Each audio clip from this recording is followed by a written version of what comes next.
Muy buenos días.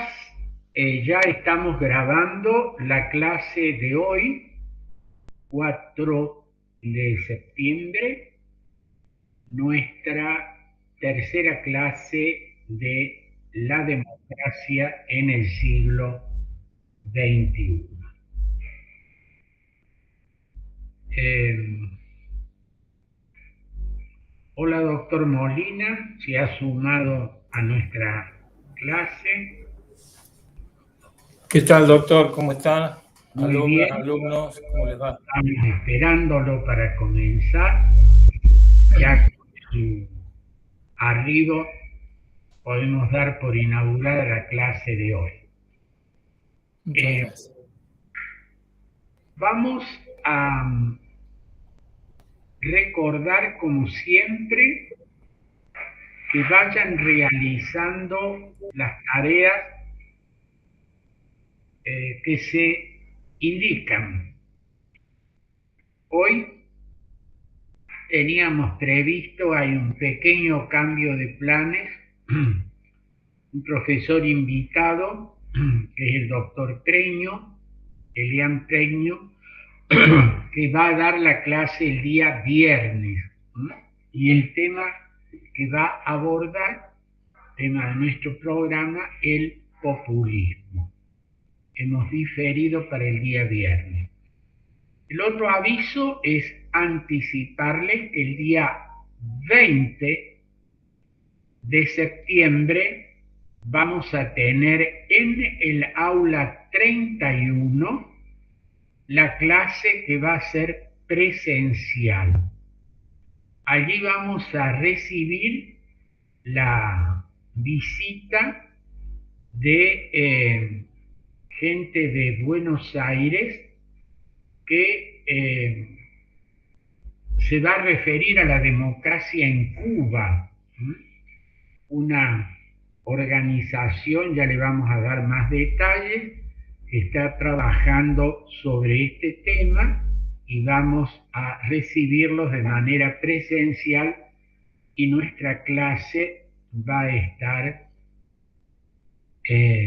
allí. Le vamos a recordar, pero le digo para que vayan colocando en su agenda 20 días de septiembre, clase presencial, aula 31. Recibimos invitados y habrá otras personas que nos van a acompañar.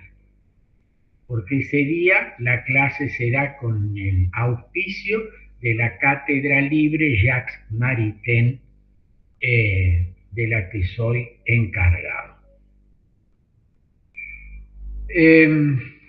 Último aviso, en el grupo de Facebook, también en WhatsApp, hemos ido colocando y vamos a terminar hoy de colocar nuevo material que ustedes les rogaríamos que ya los vayan revisando, más allá del taller de lectura que van a hacer sobre el texto o los textos que se van a indicar. Pero en lo demás van a ir ustedes viendo, incluso hay un video del doctor Laza sobre populismo, que es el tema que vamos a abordar el día viernes. Y hay también un trabajo sobre populismo de mi autoría que está en la página, el grupo de Facebook.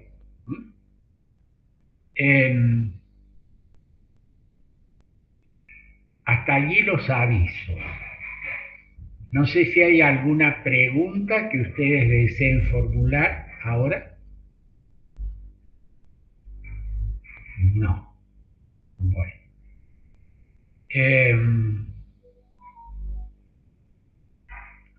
Vamos a tratar de poner en común, en primer lugar, los que hayan hecho el taller de lectura.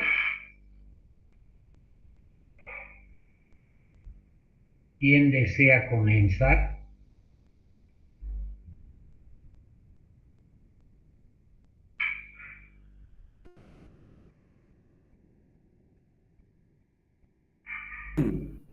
El taller de lectura sobre la democracia pluralista. ¿Cómo, Jerónimo? Sí, es el taller de lectura sobre la democracia pluralista. Ese fue nuestro primer taller de lectura, ¿no? Claro. Hubo otro, no lo hicieron todavía. Ah, había otro. Había otro, bueno. Había otro. Estoy en Bueno, falta entonces. sobre esto de la democracia pluralista, que fue el primer taller, ¿querías agregar algo, Jerónimo? No más de lo que hablamos la clase pasada, me parece. Ya, bien. ¿Alguno ha hecho el otro taller de lectura o todavía no lo han hecho? Profe, una consulta. Sí, Sofía. Yo en el Facebook vi que había varios textos. Realmente no sabía cuál de todos ellos leer. No sé si es el material ya para toda la cursada o era para esta clase nomás. No, es para parte de la cursada. Va a haber más material. ¿Has podido ver algo, Sofía, de ese material o no aún? No aún, disculpe, profe. Bien. Profe, yo Ah, tenía la misma duda que Sofía, porque vi que subió mucho material, perdón, ¿cómo? que yo tenía la misma duda, Ajá, porque había visto que había subido mucho bien. material, entonces, bueno, no Bueno, sabía qué texto bien, leer. bien. Nos Y fuimos, tampoco sí. encontré el segundo taller que usted dice. ¿Lo Ah, subió al grupo? eh, me parece que sí, pero lo reviso, ¿eh? Lo reviso. Bueno, Bueno, gracias. no hay, mm, no hay problema. Leí uno de los textos igual, profe, ¿Cómo?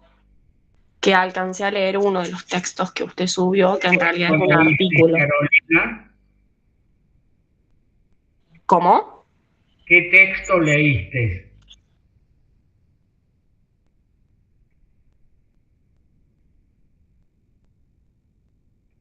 ¿Me escuchas? Sí, profe. ¿Usted me escucha bien? Sí, sí, te escucho. El artículo del retroceso democrático leí, Ujú. que habla sobre, justamente es un artículo en el que el presidente de Estados Unidos, como que en su discurso presidencial, contaba que la democracia en los últimos tiempos, en los últimos años, ha dado un retroceso y que estaba en peligro. Ese texto sí lo leí. ¿Lo puedes comentar? Sí, bueno, Te aparte de eso, escuchamos. también decía que el tema de, de las autocracias está muy relacionado a esto porque se viene analizando de hace mucho tiempo y habla sobre un libro, que es el libro se llama Cómo mueren las democracias. Y también esto de la autocracia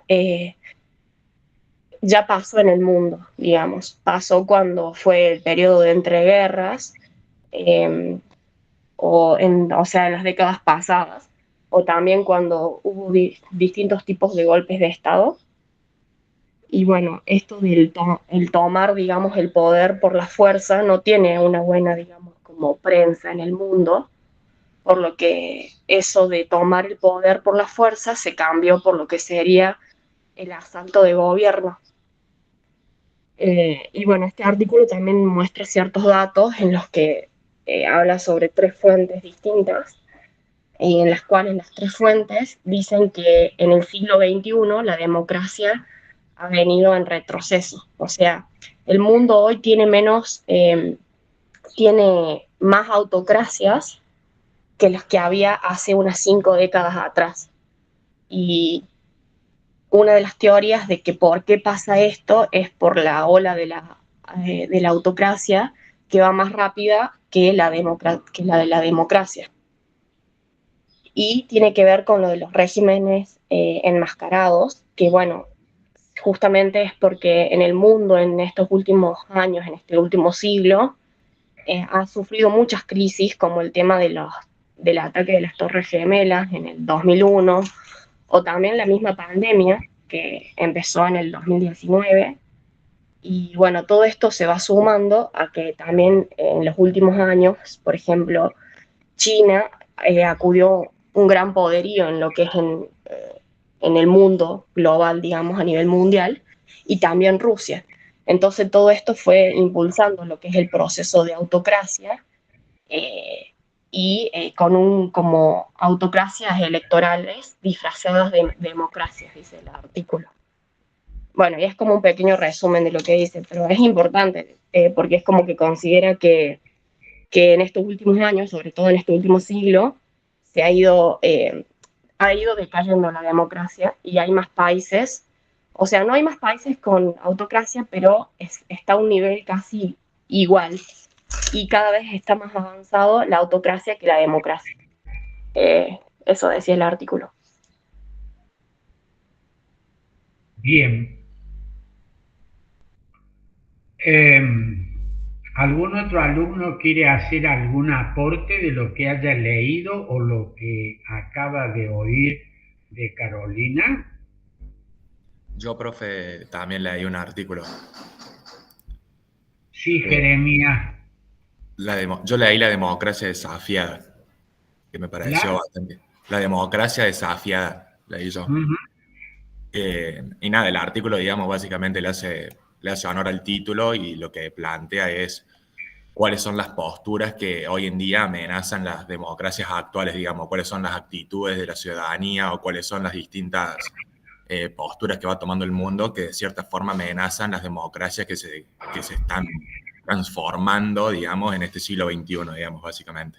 Y plantea algunos puntos importantes.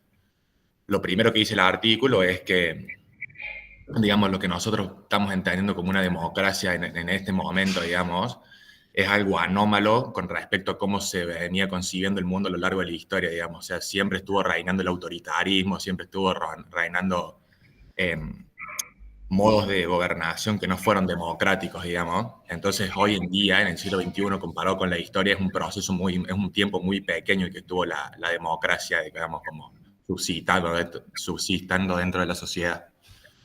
Entonces dice que eso es un primer aspecto a tener en cuenta, el corto tiempo, que en realidad parece mucho, porque pueden haber sido 100, 150 años, pero en realidad en todo el mundo, en toda la humanidad, esto fue un periodo corto, digamos. Entonces como que dice que la democracia hay que pelearla como todos los días, a la libertad y a esta democracia nueva que hemos conseguido, digamos. La ciudadanía debe involucrarse y debe pelearla constantemente por esto, digamos, porque si bien parece que es nueva, en realidad, si bien parece que es vieja, es bastante nueva, digamos. Eso es como la primera introducción que hace el texto, digamos. Y después de eso, cita a algunos autores y dice que hay algunos desafíos que tenemos que tenernos en cuenta y que tendríamos que poder sobrellevar, digamos, como por ejemplo la falta de interés de los ciudadanos hacia la democracia, o la corrupción, o la falta de arraigo a ciertos valores, digamos, o la ausencia de liderazgos, o el escaso interés por las cosas públicas, digamos, porque como todos pensamos que lo público es de todos, nadie se hace cargo y eso deja el paso abierto a que otras personas tomen la responsabilidad de hacerse cargo de lo público, pero a la vez nos pasan la factura después al apropiarse de estas cosas, digamos, que son públicas. Y todas estas cuestiones son como puntos a tener en cuenta para evitar que estas democracias que hemos conseguido en un futuro fracasen, digamos, y que volvamos a caer en posturas autoritarias o en posturas demagógicas, digamos. Y creo que eso como, o sea, a cierre general, creo que eso como nos plantea el texto, digamos, como la sociedad sí tiene que interesarse, sí tiene que aprender a escuchar los temas que hoy en día están suscitándose, sí tiene que involucrarse, digamos, en opiniones, aceptar las otras opiniones y debatirlas, abrir el diálogo y todas estas cuestiones que son importantes, digamos. Gracias, Jeremías. ¿Algún otro aporte?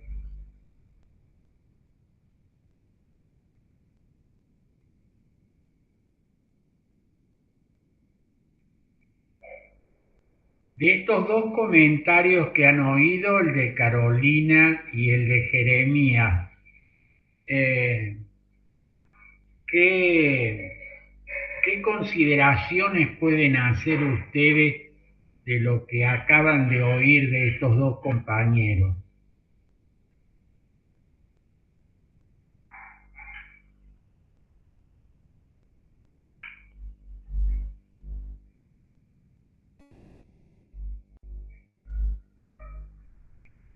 Muy buenos ¿Alguna los observación? comentarios de Sí, los dos Jerónimo. compañeros. Excelente me parecieron. Y me parece muy importante el de Jeremías. Y tomo a destacar el peligro que es. O sea, el peligro que significa para la democracia hoy el desinterés de la población, o el desinterés de los ciudadanos, o el dar por sentado las cosas. Y yo no sé, me gustaría tal vez estudiarlo, por qué suceden estas cosas. Si se da de una forma cíclica, si recién se interesan por la democracia cuando ya sucedieron un golpe de Estado, o cuando ya no la tienen, o si verdaderamente no les interesa en ningún momento. ¿Y a qué se debe? Si se debe a la falta de formación ciudadana, si se debe a un discurso que le llevan los mismos autócratas. Bueno, es una pregunta interesante la que nos hace Jerónimo, ¿no? Tomando ese tema del desinterés de la ciudadanía, el poco interés o falta de interés, lo que pregunta Jerónimo es, bueno, ¿esto por qué se da, no? Profe, el texto en un momento se refiere a esa pregunta ¿Sí? y la responde en el sentido, o sea, de forma general, lo que dice el texto es que estamos viviendo sobre todo a partir del siglo XXI, la sociedad se volvió como más individualista y de cierta forma, ese individualismo, digamos, lo que hace es que nadie se preocupe por cuestiones públicas o por cuestiones que involucran a toda la sociedad, sino que, como para decirlo en criollo, todo el mundo se está mirando su propio pupo. Entonces nadie se involucra en cuestiones sociales comunes y eso da el paso a ese desinterés, digamos, se ve a ese desinterés. O sea, el desinterés está dado por el propio rumbo que está tomando la sociedad, con las tecnologías, con el individualismo, con que todo el mundo quiere progresar para ganar más para sí. Entonces, que es diferente a las sociedades del siglo XX, del siglo XIX, donde había una mirada de valores comunes, donde todos tenían que progresar como en conjunto, digamos. En cambio, este modelo, como, no sé si se refiere explícitamente al capitalismo, pero de cierta forma este modelo de piramidal, digamos, social en el que vivimos hoy, conlleva este individualismo y esa despreocupación, digamos, de cierta forma de esa respuesta del texto. Gracias, Jeremías. ¿Qué opinan de lo que acaban de oír?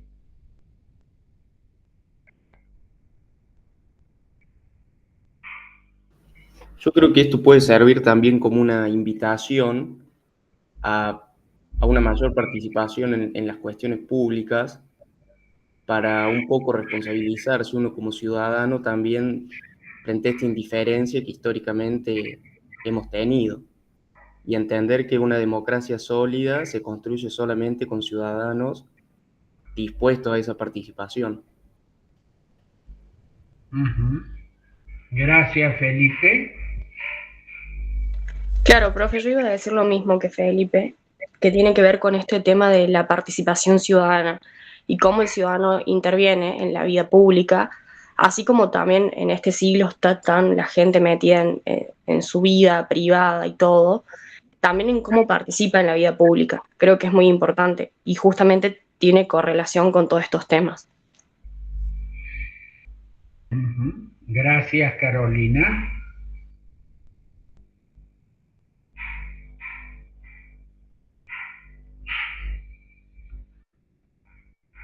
Yo creo que no está mal que la gente se centre en sus propias cosas, obviamente, en progresar la persona por sí misma, pero aún así creo que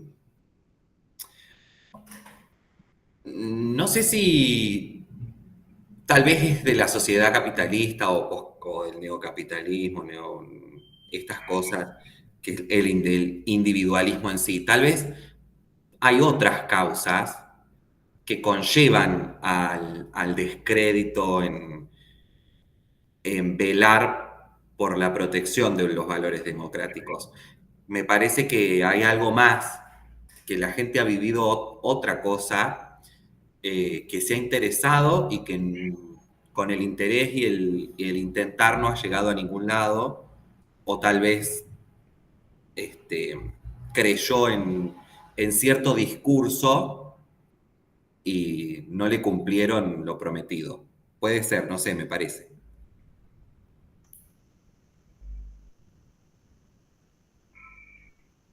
Bien.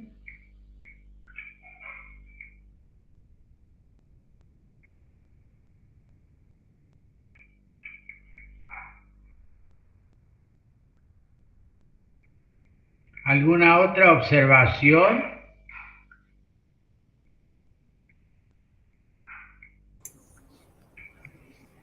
Permítame, Ricardo, Sí, Humberto. solo o simplemente para un comentario sobre lo que denominaron descreimiento de la sociedad eh, o la crisis, algunos le llaman la crisis política.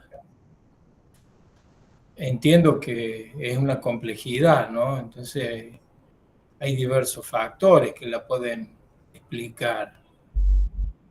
No solo, en ese sentido, no solo los problemas para la participación ciudadana, es decir, el involucramiento de los ciudadanos, sino también la corresponsabilidad de aquellos que tienen responsabilidades institucionales. A veces pienso que el ciudadano, más que descreer en la política, descree en las instituciones. Digo, la política como herramienta para servir, ¿no? Descree más en los actores políticos o en el o por el mal funcionamiento de las instituciones.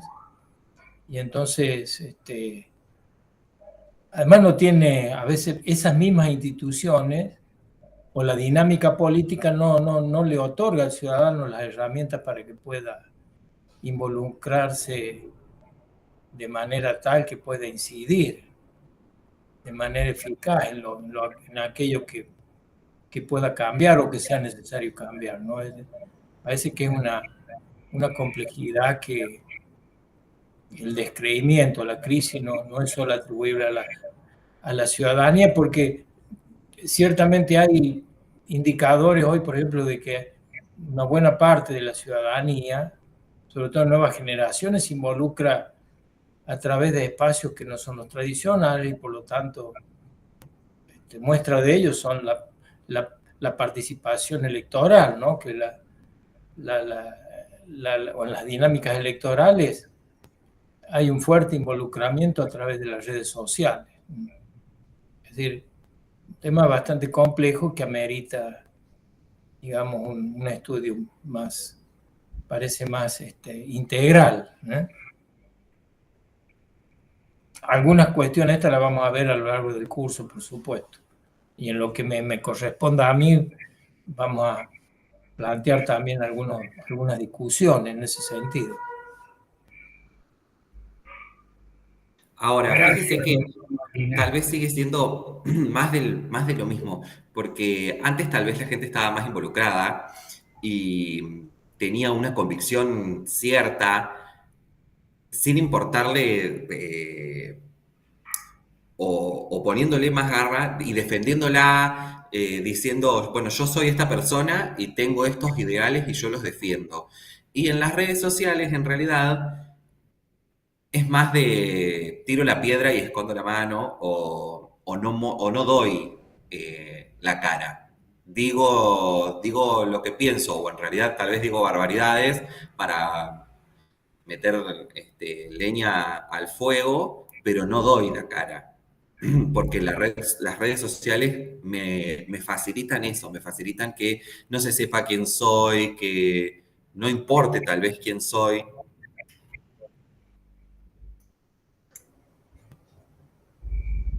Bueno, porque en las instituciones tampoco hay espacios, hay mecanismos para que participe el ciudadano y a veces no le queda otro recurso que expresarse a través de estos nuevos, ¿no? De las redes, con todo lo que eso implica, ¿no? En sentido negativo. Sí, no niego que sean una herramienta de participación y además de viralización de las causas. Pero creo que eso es lo menos a lo que en realidad pasa en las redes sociales. Bien. Entonces, como ustedes ven, por los comentarios que se han ido haciendo y el tipo de lectura que se ha sugerido y que se va a sugerir para las próximas clases, estamos entrando en una cuestión que sería algo así como una pregunta y una respuesta. La pregunta segunda que en realidad nos estamos haciendo es: ¿qué está pasando con la democracia hoy, en el siglo XXI? Si ustedes vuelven hacia atrás, advierten que en esta materia nos iniciamos con una pregunta. Y la pregunta era: ¿qué es la democracia?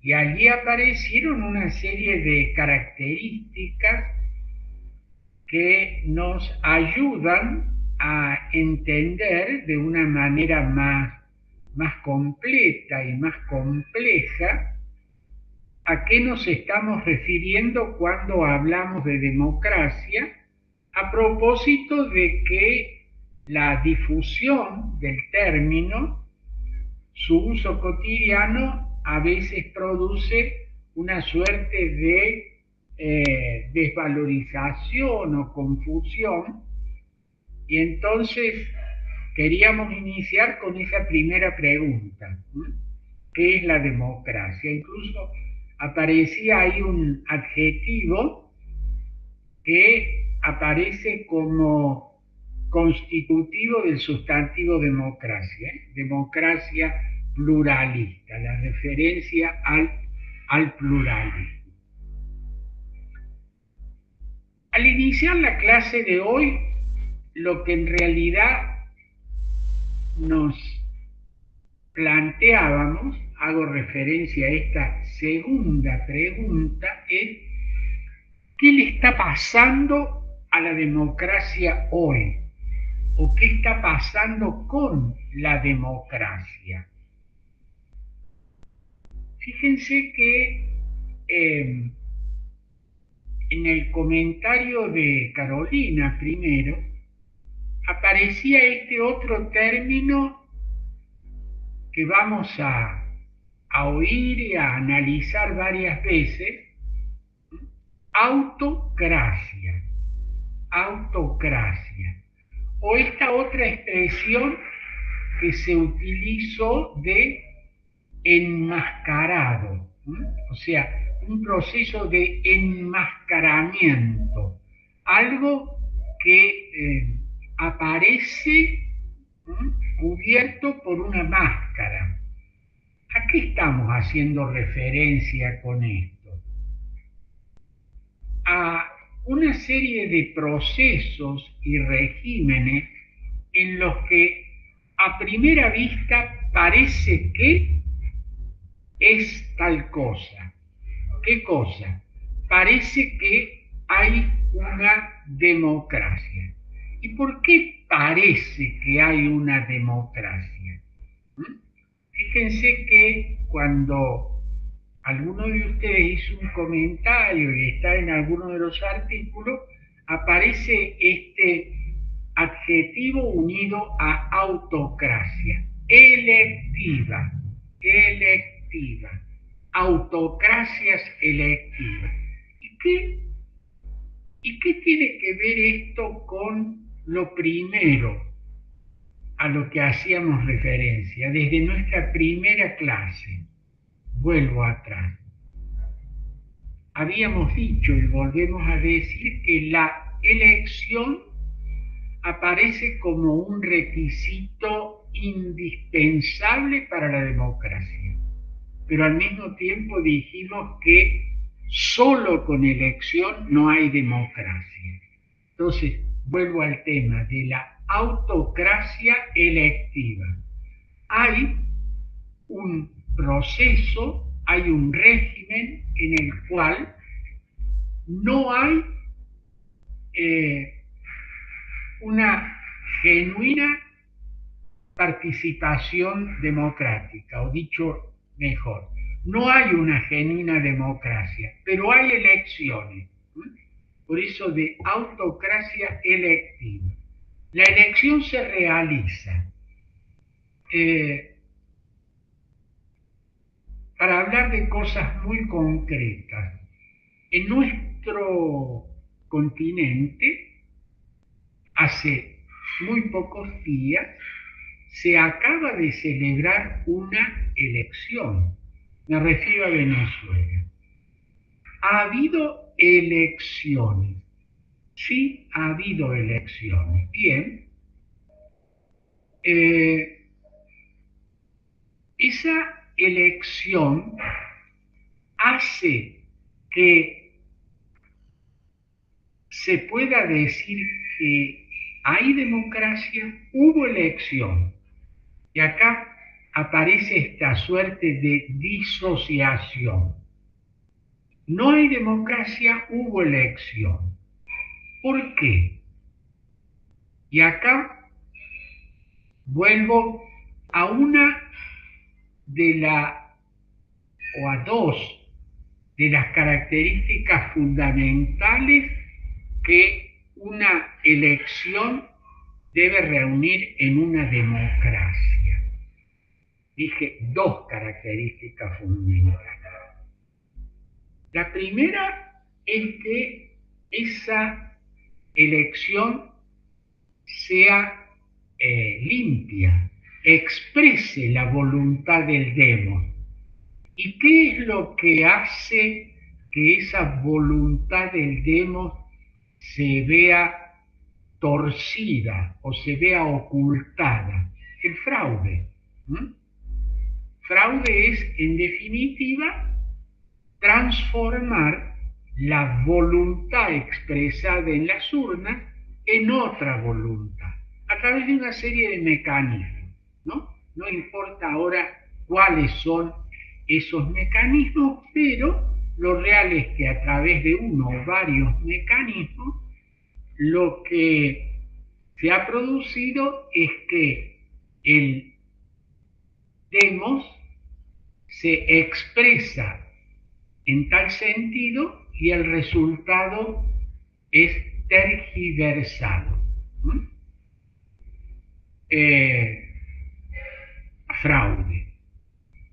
¿Y cuál es la otra distorsión del proceso electoral, de la elección? La limitación a la participación, o sea, lo expreso en una sola palabra: proscripción. Un ejemplo claro de esto ha ocurrido en el caso que estamos analizando, Venezuela.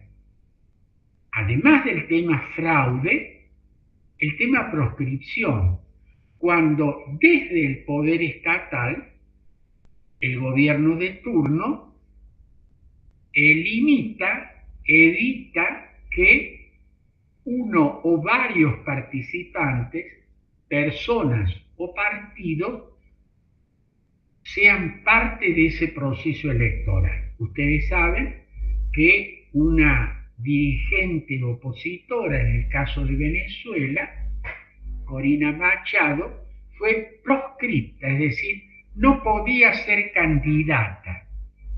Los motivos, los vericuetos jurídicos o pseudo jurídicos no interesan acá. La realidad es que una persona no se le permite ser candidato y es proscripto. O un partido, por ejemplo, en la Argentina en épocas pasadas, el Partido Justicialista o el Partido Peronista, como ustedes le quieran llamar, estaba proscripto, no podía participar. Entonces había elección, pero una importante parte de la ciudadanía no podía participar porque el partido estaba proscripto. Fraude y proscripción son los dos grandes límites a una elección genuina para que ésta se constituya en uno de los elementos fundamentales del sistema democrático.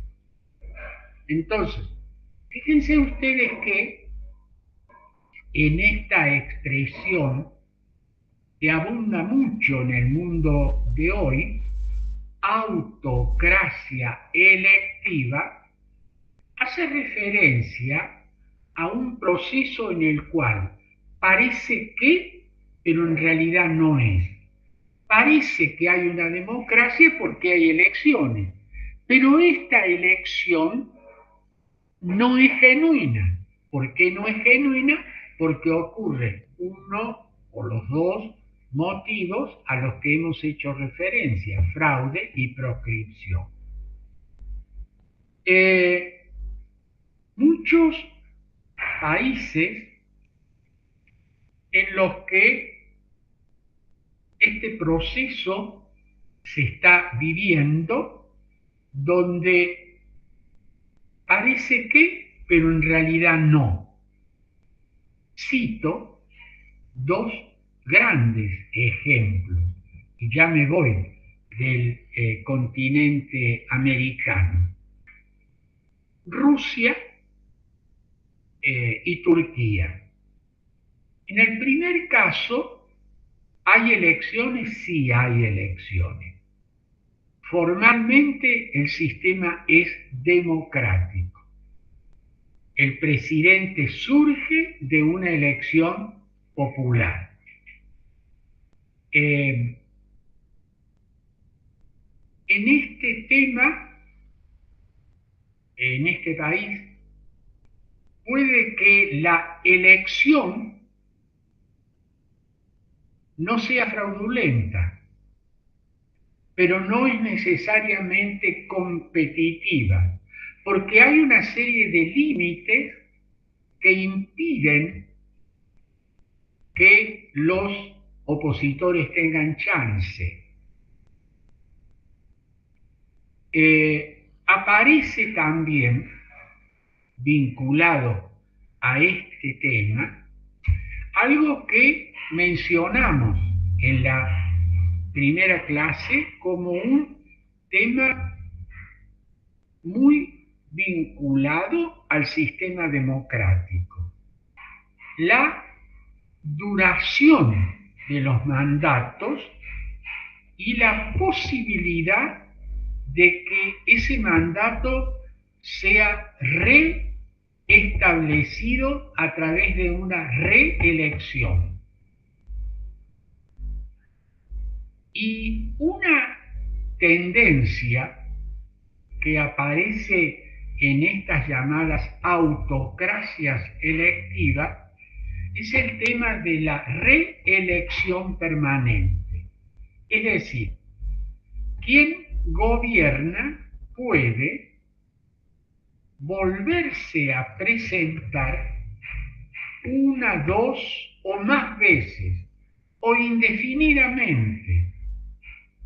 Aquí hay que detenerse en analizar una argumentación de tipo democrático frente a la reelección.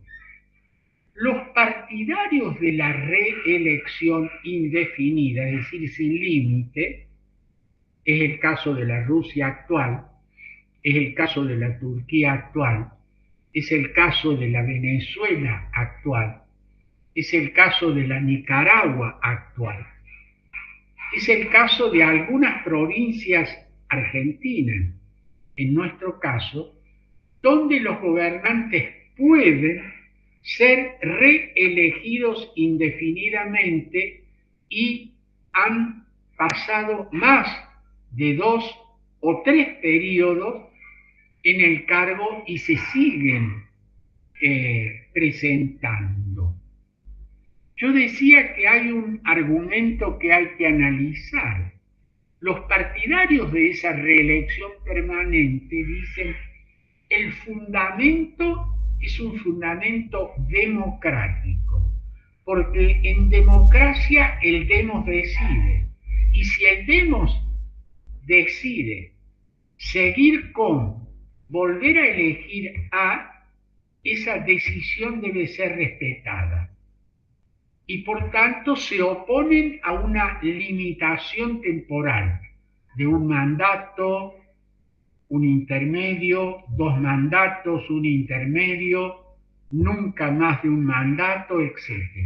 Dicen, este artificio estaría frenando la voluntad del demos, es decir, la voluntad democrática. ¿Y cómo se responde a esta cuestión? Y se responde, entre otros argumentos, de la siguiente manera.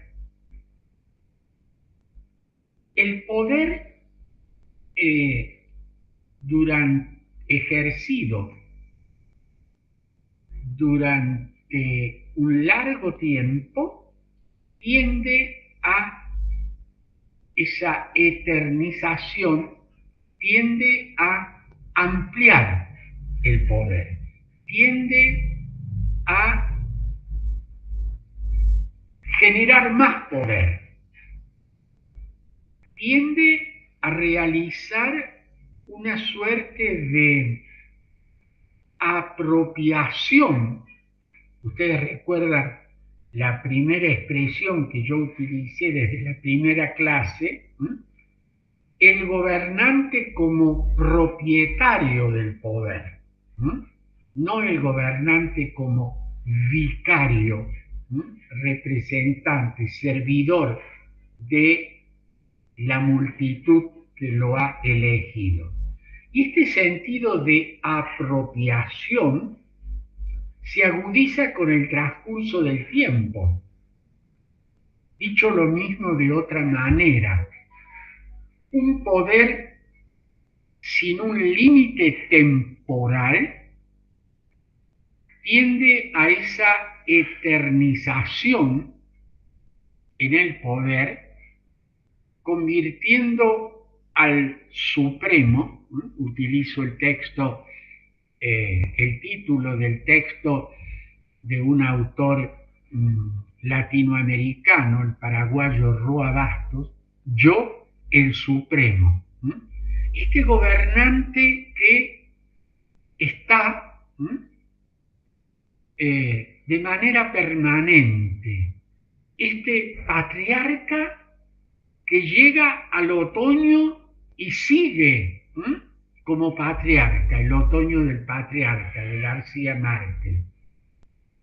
Este gobernante que, como el antecesor de Maduro, Chávez, comenzó a plantear desde el comienzo que necesitaba más tiempo, otro periodo y otro periodo, y que terminó su vida temporal reclamándole, primero le reclamó a sus conciudadanos más tiempo, reelección presidencial, y luego terminó pidiéndole a Dios en su enfermedad que le diera más tiempo para terminar con su obra. Pero aquí que en esta búsqueda de más tiempo de los gobiernos que se convierten en autocracia nunca tienen fin. Nunca el tiempo es suficiente. Lo he llamado en alguno de mis artículos esta cronofagia. Cronotiempo, fagia hambre. Este hambre de tiempo que de una manera patológica nunca termina de saciarse. Este hambre de tiempo no se sacia. Es como esas patologías alimentarias en las cuales ningún alimento alcanza a colmar, a llenar ese vacío, y el hambre permanece. Hambre de tiempo. Y esto es lo que transforma, haya elección o no, o mejor, aunque haya elección, vía la reelección permanente, a satisfacer esta cronofagia que ineluctablemente termina en la negación de la democracia. Es decir, en el gobierno del supremo, en el gobierno del poderoso, del autócrata. Y este fenómeno de las autocracias electivas, como se dijo en alguno de los comentarios, viene a cubrir algo que en otras épocas, del siglo pasado, por ejemplo, estas autocracias se sinceraban. ¿Por qué? A través, por ejemplo, de un golpe militar, se suspendía o se interrumpía los procesos constitucionales, elecciones, etc., y alguien o algunos asumían el poder y se iniciaba una dictadura o una autocracia. Aquí aparece la elección como un elemento legitimante, pero que no alcanza esta elección a superar el texto democrático, y por eso hablamos de una autocracia electiva. Por eso es que o la elección se convierte en un ritual cuyo resultado final está predeterminado, porque por ejemplo hay un único competidor. Hay mucha gente que se olvida de que en Cuba, por ejemplo, hay elecciones. Y nadie puede pensar que porque hay elecciones hay democracia. ¿Por qué? ¿Porque hay fraude? No. ¿Porque hay proscripción? Tampoco. ¿Y qué hay? Un partido único. Un único competidor. Entonces, la pregunta es, frente a ese único competidor, ¿a quién elige? Si hay un solo competidor, al único competidor, por poco o por mucho, no importa. Generalmente en los regímenes de partido único se incita o se exige, se controla, que haya una gran participación para que se diga sí a la única oferta. Nadie sensatamente piensa que esa elección transforma a esa dictadura de partido único en una democracia. En otros casos se aproxima bastante. Es el caso de la actual Nicaragua y de la actual y complicada Venezuela. En el caso de Nicaragua, en la elección anterior, de la que volvió a ser electo Daniel Ortega y su mujer, los competidores que se planteaban competir en la elección fueron encarcelados, y los que no fueron encarcelados fueron enviados al exilio, de tal manera que quedó un único competidor y 2 o 3 pseudo competidores, como para darle un cierto barniz que nadie podía creer en él, de una democracia. Es decir, estamos en presencia de una autocracia electiva, que se apresta este año a repetir Daniel Ortega lo mismo que ocurrió en la elección pasada, ¿no? Competidores a la cárcel o afuera, y de nuevo la fórmula, en este caso, la pareja presidencial, él y su mujer. Entonces, esta tendencia a la concentración del poder que nos da como resultado de estas autocracias muestra uno de los desafíos, de la falencia que tiene la democracia en el siglo XXI. También se ha planteado en la clase de hoy, a partir de la intervención de algunos alumnos y de mi colega, el profesor Molina, el tema de la participación ciudadana. Aparece, y lo van a volver a ver en uno de los artículos que van a tener que hacer un taller de lectura, como un requisito indispensable para el funcionamiento del sistema democrático, la involucración del ciudadano, que el ciudadano participe. Diríamos, una escasa participación ciudadana asegura, o mejor dicho, no asegura, una genuina democracia, y tiende a convertir la democracia en una fórmula vacía, porque el ciudadano se quedaría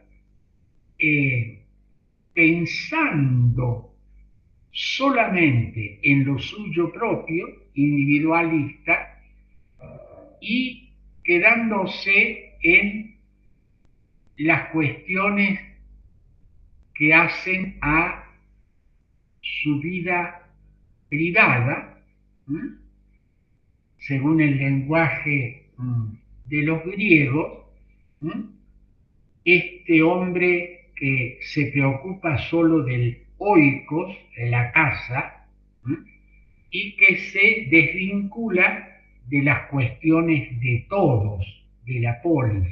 Entonces, en vez de acudir a la plaza, ámbito de discusión de lo público, se queda en su oikos procurando su exclusivo beneficio. Y acá se plantea una cuestión compleja, como son todas estas cuestiones, de no fácil respuesta.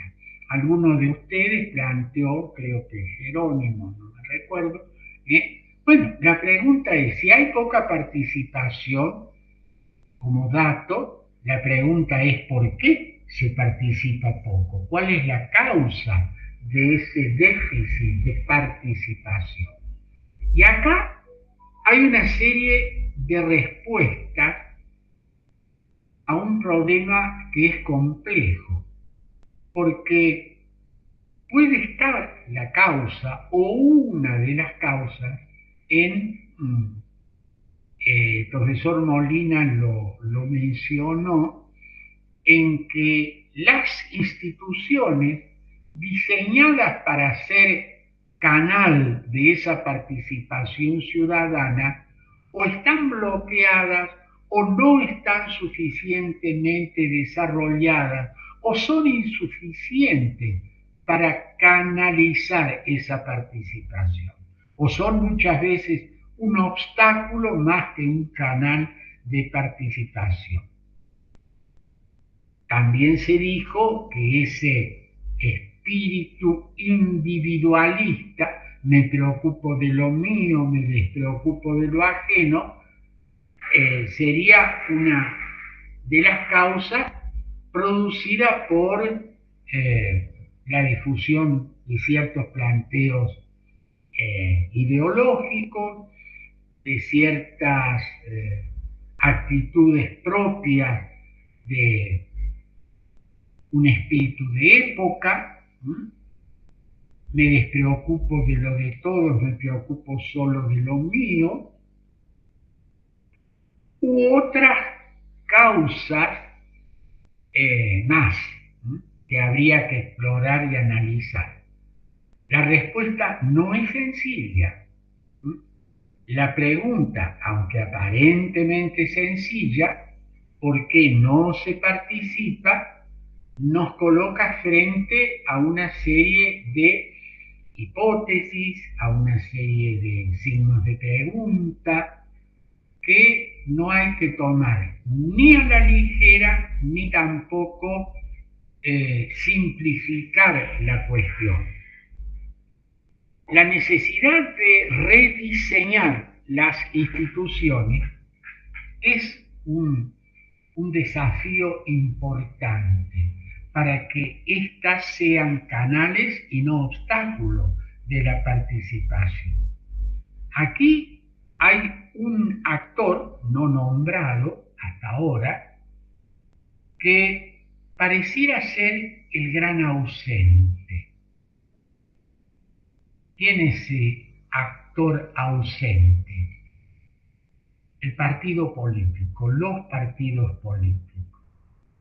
Es casi un secreto a voces que los partidos políticos, y no solamente en nuestro país o en nuestros países, sino como un fenómeno bastante expandido, está en crisis. Hay una crisis de identidad, hay una crisis de organización, hay una crisis múltiple que ha puesto a los partidos en entredicho. Y aunque estos en muchos casos formalmente existen al momento de la elección, realmente no existen.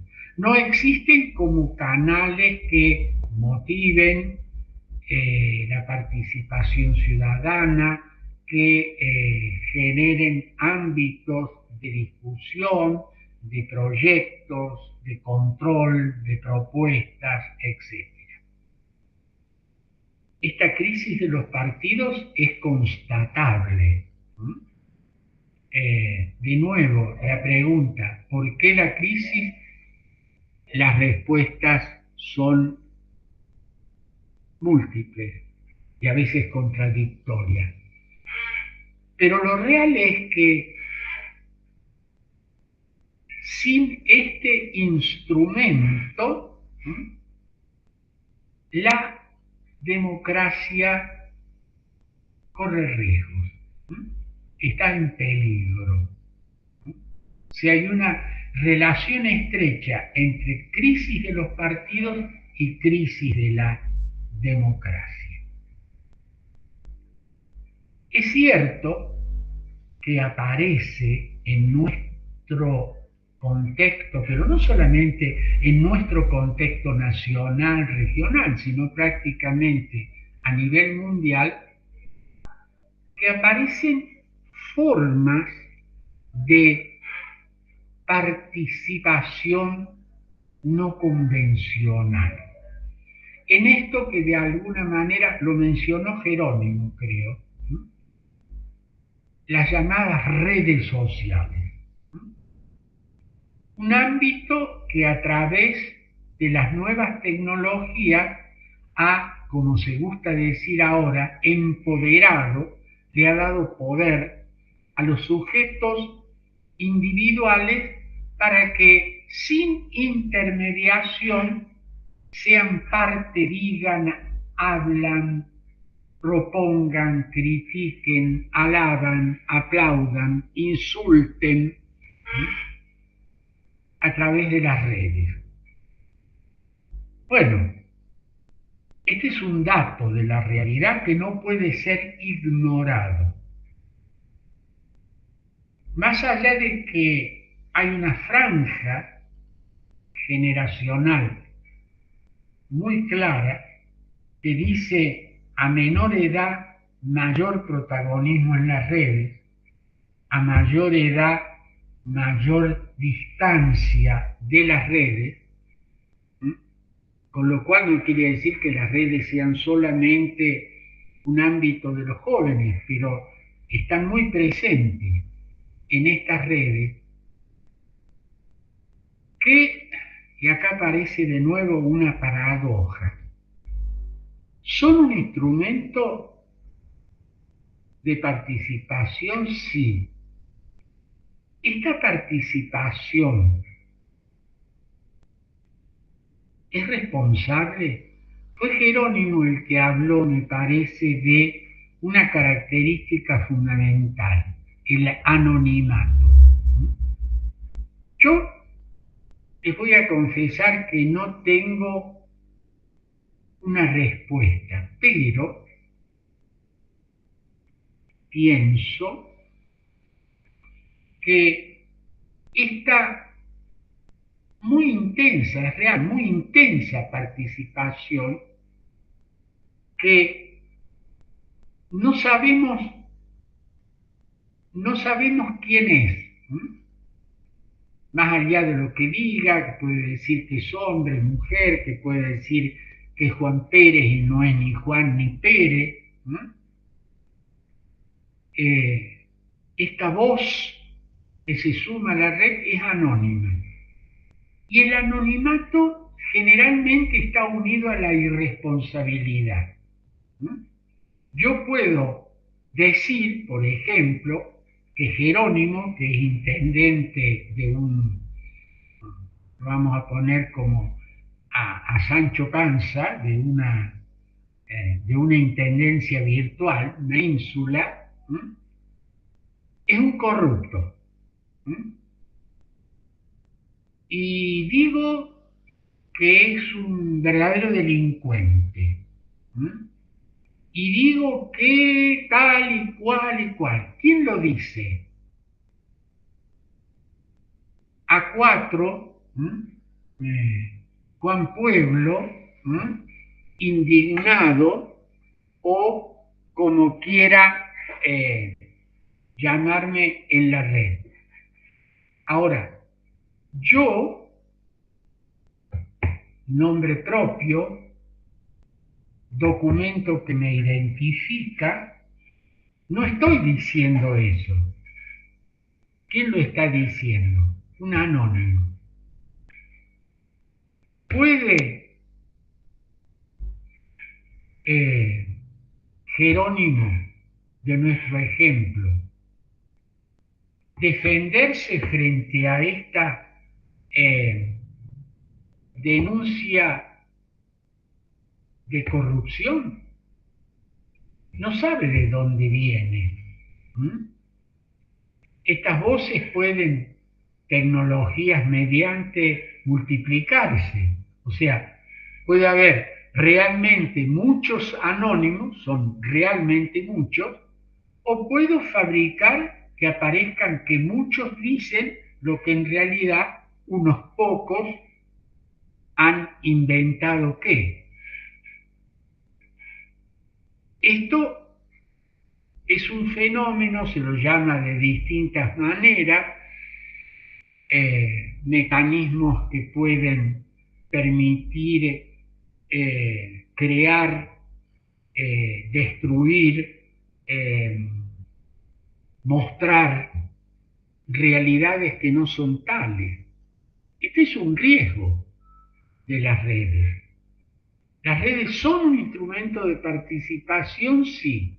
¿Son el instrumento de participación? No. El único. Este mundo que se expresa a través de esta red de sujetos virtuales. Bueno, fíjense ustedes cómo hemos llegado, no digo a identificar, pero a mostrar una de las causas de esta crisis de la democracia en el siglo XXI. Porque ya las cosas no aparecen con la claridad que aparecían en el siglo XX, donde, por ejemplo, nuestra región latinoamericana era genuinamente no democrática porque sucesivos golpes de Estado, en función de sucesivos argumentos, habían interrumpido los procesos democráticos institucionales de la región.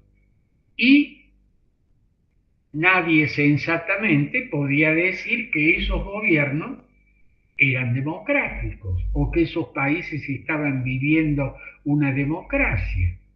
Nadie podía pensar en la Europa del Este hasta la disolución de la Unión Soviética y la caída del muro, que esos países, aunque su sistema se llamaba, fíjense, democracia democrática, porque en realidad se llamaban democracias populares, lo cual sería una redundancia, ¿no?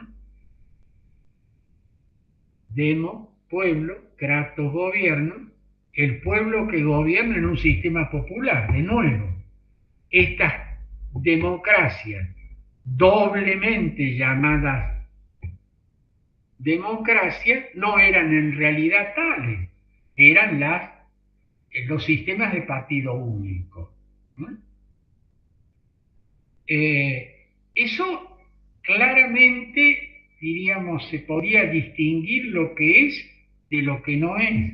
Pero en el siglo XXI, que lo iniciamos con procesos de democratización,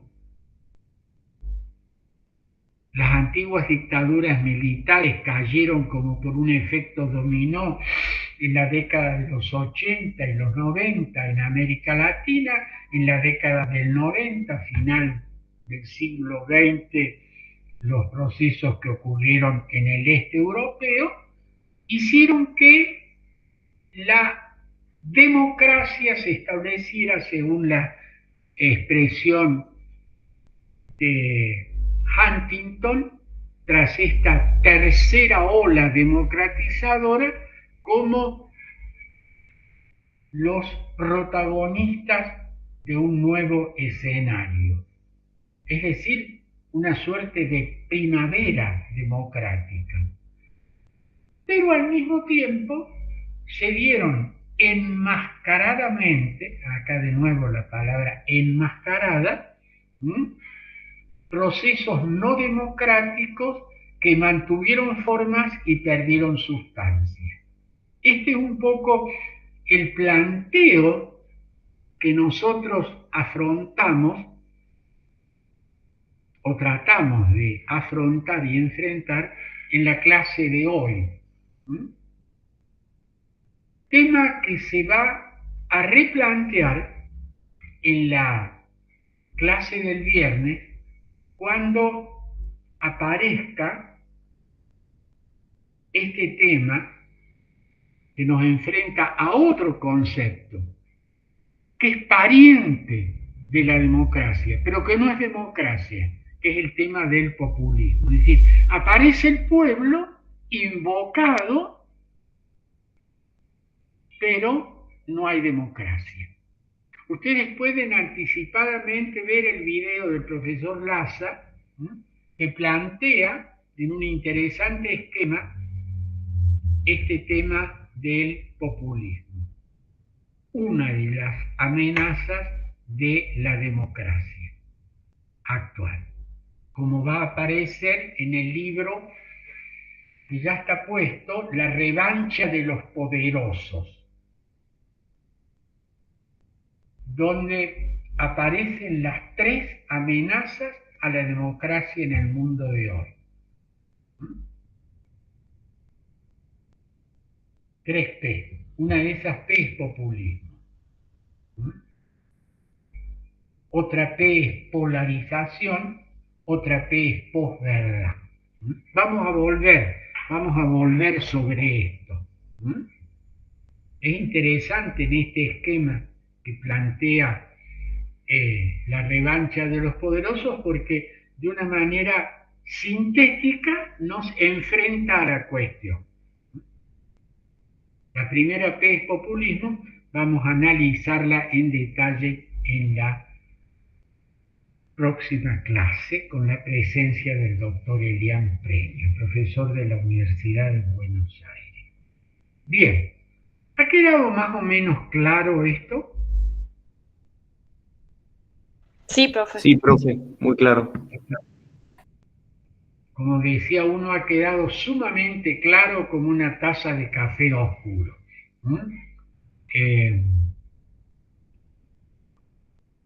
No sé si usted quiere agregar algo, profesor Molina, que lo veo cubierto de textos detrás. Sí, Aunque su cabeza es una biblioteca, usted está con una biblioteca por detrás. Sí, doctor estoy haciendo Molina. el home office, como le llaman, utilizando las herramientas que el sistema digital nos permite. Así es. Bueno, no, simplemente una de las cosas que me quedaron, digamos que motivan siempre su riquísima participación, no solamente en las clases, sino en los textos, que están subidos, por supuesto, a disposición. No es que, una reflexión, primero, los mecanismos o todo aquello que antes, violentaban los regímenes democráticos o planteaban quiebres o rupturas, usted lo ha mencionado, digamos, golpes militares, etcétera. Hoy, sin duda, no existen ya, sino que, salvo algunas excepciones, pero hoy hay determinados hechos, ¿no? Que más que quebrar el sistema democrático, lo van como erosionando de a poco, ¿no? Ya sean con restricciones que vienen desde el poder o desde lo institucional, pero también desde todo aquello que impide la adecuada y eficaz participación ciudadana, ¿no? Entonces, eso me parece interesante y doy un ejemplo, porque estuve trabajando el tema en estos días. Por ejemplo, aquellas restricciones al acceso a la información pública, que es una herramienta fundamental de control ciudadano. Bueno, eso, el acceso a la información pública y acceso a las redes, ¿no? El tema de Brasil, por ejemplo, hoy que está planteado entre el gobierno de Brasil y el dueño de Elon Musk, ¿no? De X, por ejemplo. Acá las restricciones últimas con un decreto al acceso a la información pública. Quiero decir que bueno, eso, hay instancias, hay procedimientos actuales que van erosionando la democracia y que van en línea con lo que se está discutiendo, ¿no? Y con lo que es objeto de estudio en nuestra materia. No, eso, simplemente. Gracias, profesor Molina. No sé si hay alguna observación, pregunta, crítica, propuesta de los alumnos.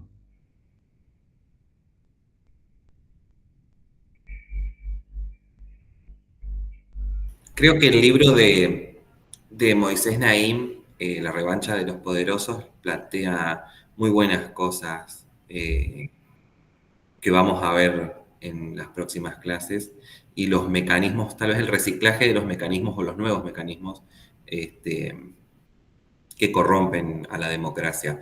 Porque me acuerdo cuando hablamos ahora de las redes sociales, que trataban los procedimientos de desinformación del siglo XX y trata los procedimientos de desinformación que existen hoy facilitados por las redes sociales. Es muy bueno el libro. Gracias, Jerónimo. Bueno, vamos a ir terminando la clase de hoy. Les dejo esta idea en que, en definitiva, la necesidad de participación, la necesidad de ser parte de la construcción de este sistema que llamamos democracia es una responsabilidad de todos. Y los dejo con una frase que me gusta mucho de Albert Camus, el premio Nobel, que entre tantas de sus ideas decía esto, que se los transcribo textualmente. La libertad, decía Camus, no es un regalo que se recibe de un Estado o de un jefe, sino un bien que se conquista cada día con el esfuerzo de cada cual y la unión de todos. Es una idea muy rica, ¿no? Se la repito. La libertad no es un regalo que se recibe de un Estado o de un jefe, sino un bien que se conquista cada día con el esfuerzo de cada cual y la unión de todos. Fíjense ustedes que acá hay una serie de ideas básicas, ¿no? La libertad y la democracia no son un regalo, son una conquista. Y esa conquista no es de una vez y para siempre, sino esto de cada día. Y después está en la frase final, ¿no? Con el esfuerzo de cada cual, es decir, con el esfuerzo personal, individual y la unión de todos. Es decir, un esfuerzo personal y un esfuerzo colectivo. Ese esfuerzo personal es intransferible, es fundamental, pero no basta. Es necesario ese esfuerzo de todos, en el cual me sumo como parte,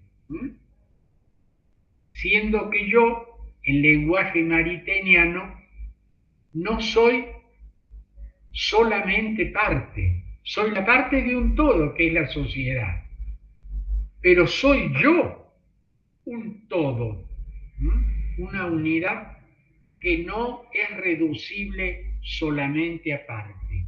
Esto puede parecer como un juego de palabras, pero no. me parece algo fundamental. Y por tercera vez lo repito y cierro. La libertad no es un regalo, no es una tarea que se hace una vez y para siempre, es cada día y es un esfuerzo no solamente mío, sino mío y con los otros. Les agradezco mucho. Esta clase quedará grabada y se subirá dentro de un rato y nos estaremos viendo el próximo viernes. Muchísimas gracias. Muchas gracias, saludos. Chao, profe. Chao, profe, saludos. Chao, profe, gracias. Gracias a ustedes.